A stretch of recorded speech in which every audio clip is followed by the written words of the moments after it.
Leetcode Daily Challenge, question 1009. Complement of base 10 integer. This is an easy problem. We are going to find out the complement of an integer. So how can we find that? Oh, check this one. 5 plus 2 equals to 7. 7 is 111. 7 plus 0 is 7. 7 is 111. 10 plus 5 is 15. 15 is 1111. If we add this number with 1, we can get a 8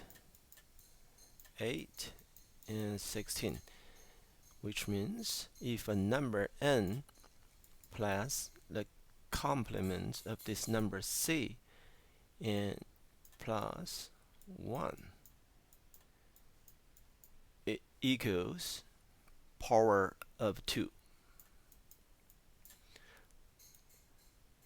This is how we find out the complement, but the steps of the procedure will be: first,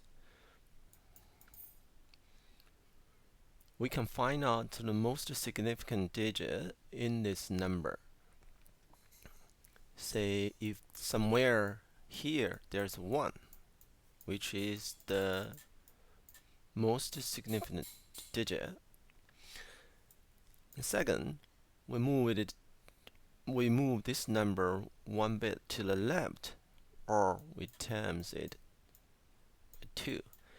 In this way, we can get the power of 2. Then third step, we just use this power of 2 to minus 1 minus n. That will be the result we are looking for, which is the complement of the original integer.